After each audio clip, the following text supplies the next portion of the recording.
guys? It's your boy Luke here for our Draftkings picks for this week's Sentry Tournament of Champions, which is a fun event to cover. Great golf course, one of my favorite venues of the entire year. Just a lot of thinking that goes into every single shot, whether it's hanging lies, elevation changes, wind, you name it. The players have everything to battle this week, and that's why it makes it such a special week of the schedule. On top of that, no cut event. Don't have to worry about any type of guys missing the weekend, which makes it a great sweat for DFS.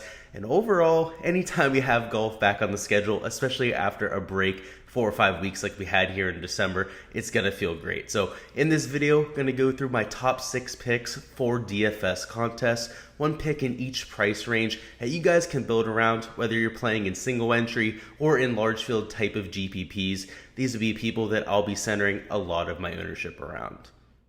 A real quick review of our key stats before we hop into it. First and foremost, shots gained putting on Bermuda, always going to be important when we have a birdie fest. We're looking at a winning score at least 22 under. That's the average over the last 5 years. And of years late, particularly last year, where we had Harris English win at minus 25, you're going to see a lot of scoring. Shots gained off the tee is particularly important as well. This course is just over 7,500 yards, nearly 7,600 yards. And while a lot of it's downhill, might be slightly misleading, you're still going to want to have some distance to take advantage of the par 5s and the extra par 4 on the docket for this week, it being a par 73. Shots gained approach, always important no matter what venue we're at. Birdie or better percentage, obviously important with the low score there. Par 5 scoring also comes into play. We've seen that highly correlated over the years in terms of a player's skill set and who's actually ended up winning this event. Last year, Harris English, one of the best par 5 players on the PGA Tour, so no surprise to see him have so much success here. He was also one of the best approach players from over 200 yards, which is also a stat we've seen correlate to success here, so not a surprise to see him in the top of that category as well. In terms of some of the things you see on the screen here, course fit, that is going to be historical short shots gained numbers, ran in a model with my key stats that we just talked about. That's going to be over the last 72 rounds to allow for a large enough sample size where any type of volatility or variance is able to be kind of brushed out by that type of sample size. So if a guy has a good course fit here, that means that historically, not just over the last few months, this guy would play well at this type of venue. Recent form, a little bit more straightforward. That's just a player's shots gained total over the last 16 measured rounds and ranked for the field, which in my opinion, not going to be as valid of a stat this week. Obviously with the 5 to 7 week layoff that a lot of these players have had, we haven't had measured rounds for quite some time either. CJ Cup, Zozo were not measured events. We didn't have shot length there. Bermuda Championship as well. So it's not like we've really seen these guys in terms of a true PGA Tour level sense in quite some time. So trying to take a look at any of this recent form data, probably a fool's errand for this week. If you're going to do anything to try and encapsulate a player's recent form, perhaps look at the last 32 to 48 rounds. On here, I'm not doing that. I don't really think that's that necessarily productive either, but if you're going to go out and do that and try to get some type of recent form metric, that's how I would go out and try to do that. That would give you an idea of how they finished 2021 and really their momentum going into this event. With that being said, our spend up option for this week is going to be Jon Rahm at $11,000, the most expensive player on the board. And while that's typically a little bit prohibitive, we have such a stacked field this week that we're going to have plenty of value options to go to. So $11,000, not really that much of a problem there. He comes in as the #1 course fit rank, which shouldn't be a surprise. This guy's got that elite combo of ball striking, whether it's off the tee or approach, and putting that we're looking for here. Anytime we have a resort style golf course, that is going to be how you take it apart.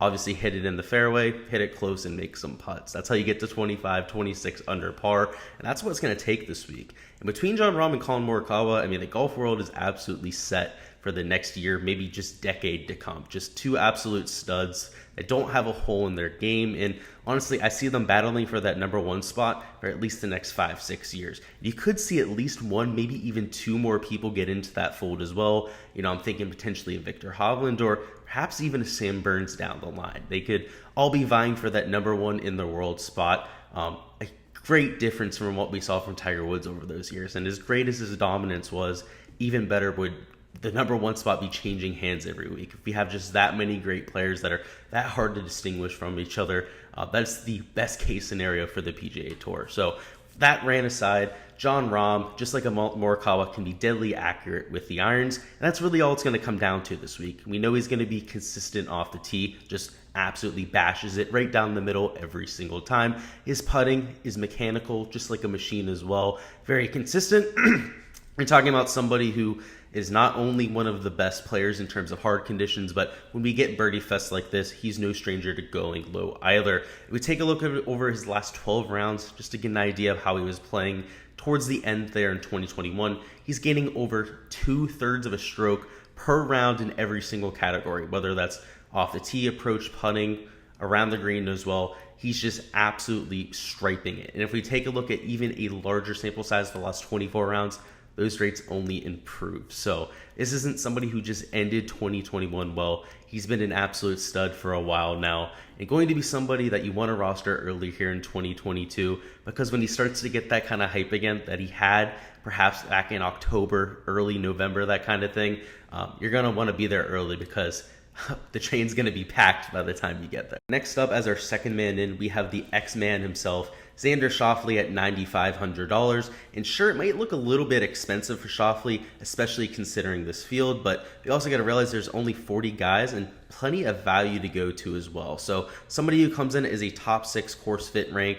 also decent recent form. A lot of his best performances to end 2021 were also without shots gained metrics. So I don't really hold that recent form against him very much. And again, we've already talked about it. Recent form really doesn't mean much this week. We didn't have much shots gained to begin with. We've already had 5 to 7 weeks off. So you can almost argue that recent form is irrelevant this week. What we know about Xander, though, is that he has an extremely well-rounded game. Somebody who doesn't lose strokes in any category, extremely good ball striker, and really of late, the only thing holding him back has been the driver, believe it or not. You know, typically somebody who absolutely flushes it 330 can also be relatively accurate. That's why he's been so good at US Opens in the past. He just hasn't had that over the last few months. And again, now he's had over a month of, time to try and figure it out, time to reset, hit those buttons. I think he comes back in 2021 immediately with that fix. This is something he's always been able to rely on. That end of 2021 was the aberration. That's something that we haven't seen ever. And that may, make people a little bit hesitant out there, but I'm always willing to bet on the long-term pedigree, what we have a larger sample size of. And no doubt about it, we have a much larger sample size of Xander Schauffele being a top 3 driver in the world. He's prolific at that when he has it working. If we take a look at his approach play, it's been absolutely nuts. He's only lost strokes 1 time on approach since the WGC match play, and that was back in last March. That's how good this guy is on approach. Absolute just flusher of the golf ball.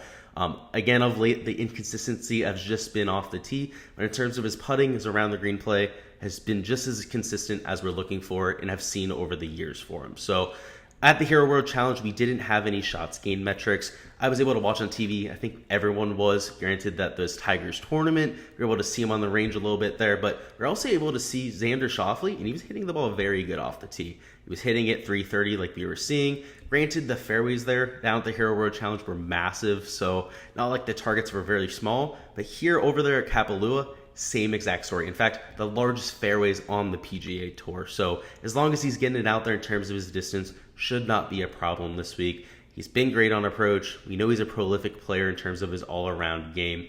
I absolutely love him here at $9,500 and on the outright betting market. Just great course fit.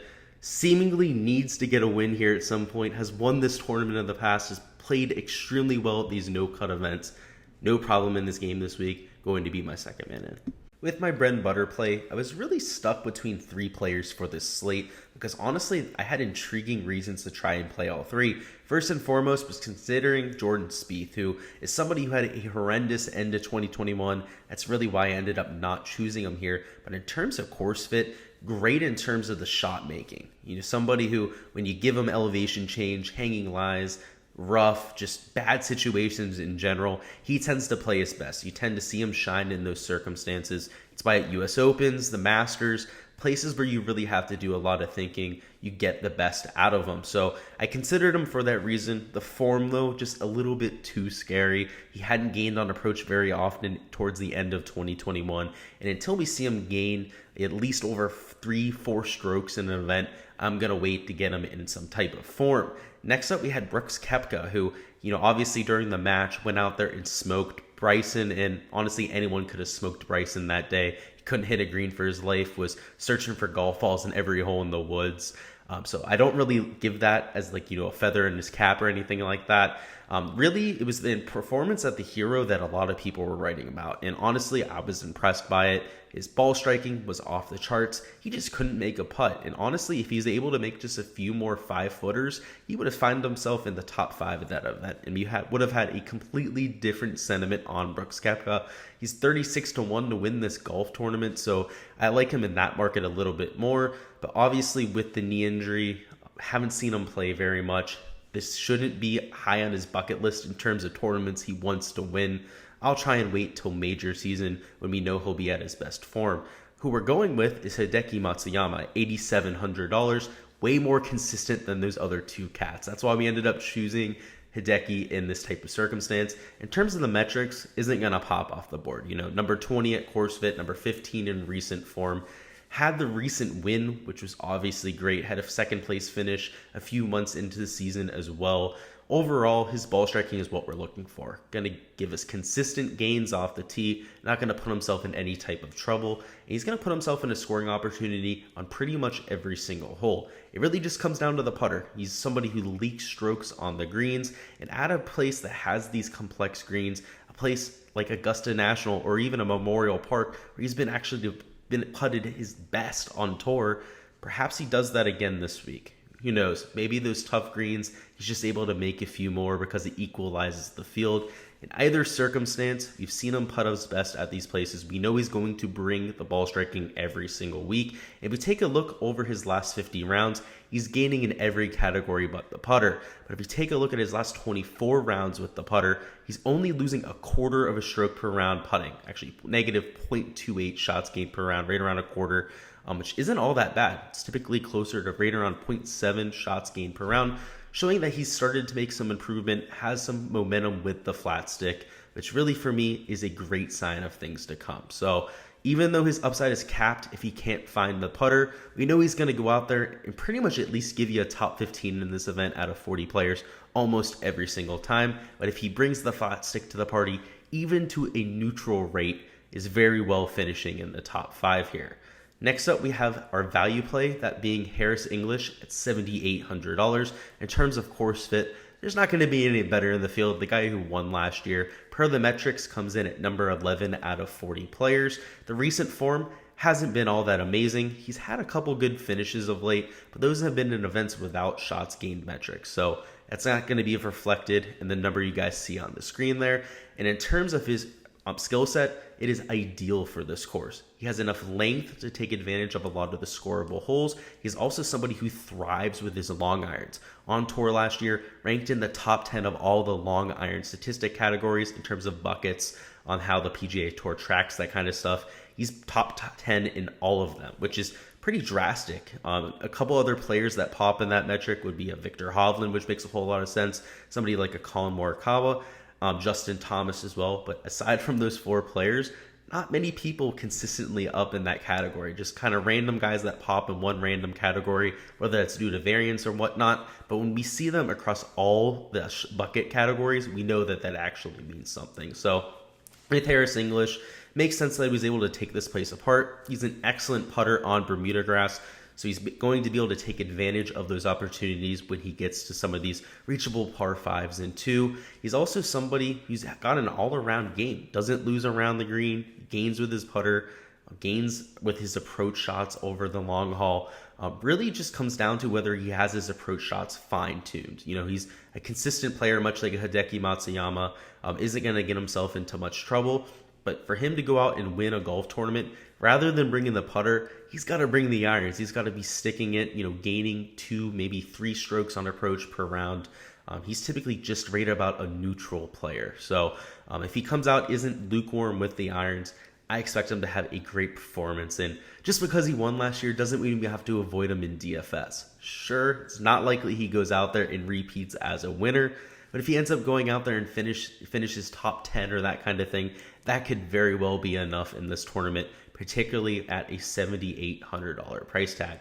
Next up for our diamond in the rough, it might be the one guy on this list where it isn't really shots gained based, and that is Max Homa at $6,700. His course fit rank isn't really what we're looking for at number 33 out of 40 in the field, and a lot of that comes down to the off the tee. He's somebody who definitely has the distance we're looking for, but can spray it from time to time. And I think the one thing just hunkering down on off the tee this week might get us a little bit astray is with the fairways. They're some of the biggest fairways on tour. So somebody like a Max Homa who can miss and miss pretty wildly from time to time shouldn't have as much of an issue this week. It's a resort course. It's meant to alleviate some of those problems that me and you have with our off the tee game. But for these PGA Tour pros that have the dispersion down to maybe 10, 20, 30 yards from side to side, depending on how good they are, Max Homa is not going to have nearly as many problems as what he would at most other tour stops. So for me, I think the metrics are a little bit misleading here. Somebody who has great irons, especially when he has his game, he's going out there, making a ton of putts, a consistent gainer, particularly on Bermuda grass.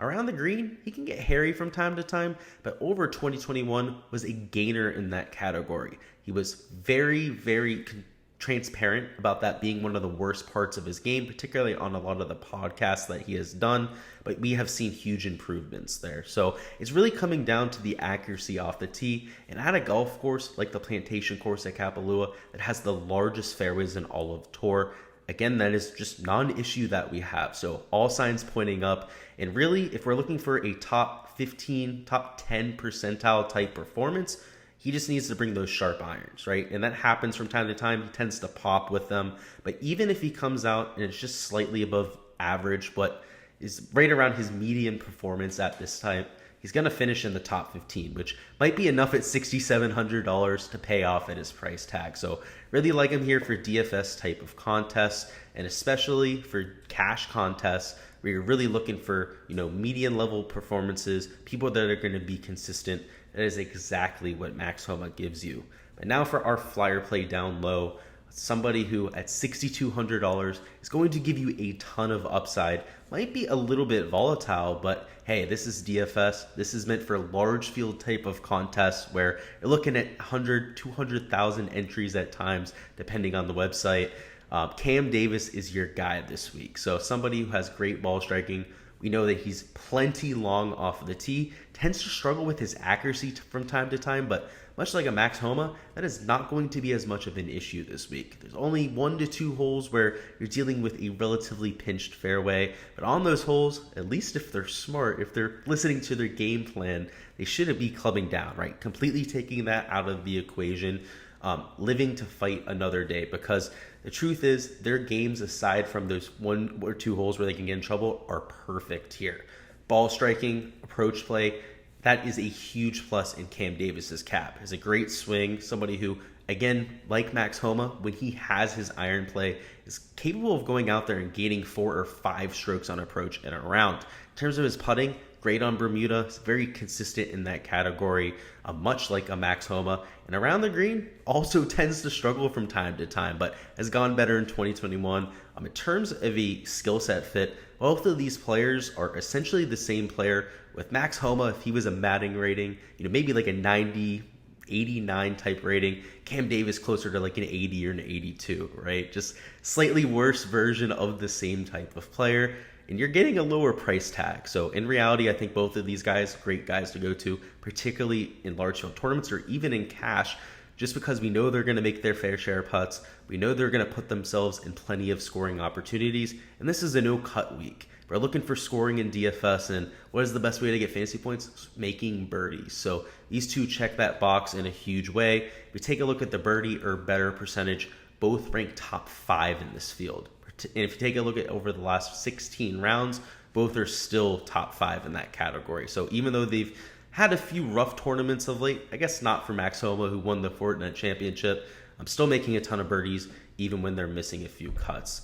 So for me, like going to both of these two options. Another thing to note with Cam Davis, he's also somebody who pops pretty much out of nowhere. He'll go out, have a rough go for 2-3 events, that type of thing, and then go out and finish in the top 10. He's no stranger to going out there, bucking a bad trend real quickly. So for me, somebody I'm taking a look at. down at the bottom of the board. That is all for the Tournament of Champions preview. Go ahead and let me know down in the comments who you guys have as the champion of the Tournament of Champions. For me, I had to put my money on a Jon Rahm, potentially a Xander Schauffele. I think he might be able to get his first PGA Tour win in a while at the Tournament of Champions, which would be pretty ironic. He's only here because he got the gold medal to begin with, so I think that would be a little bit funny there. He's had a lot of success here in the past. In terms of a dark horse pick, it'd probably be Max Homa. If anybody down low is going to go out and actually win this thing outright, he definitely has the skill set to do so, and certainly the pedigree as well. But let me know down in the comments who you guys have. Maybe it's one or two guys, or maybe somebody that you already have an outright bet on. I always love to hear from you guys and want to go ahead and get some debate going. Also, if you haven't already liked the video or subscribed to the channel, make sure you guys go ahead and do so. We're going to have even more I've been doing so much NFL of late, even more golf content coming, whether it's our fades and sleepers, whether it's our value picks video, our live stream on Wednesday. Make sure to subscribe so you guys don't miss any of that. But good luck with all of your bets, your outrights, your DFS this week, everything like that, guys, and let's get this cash.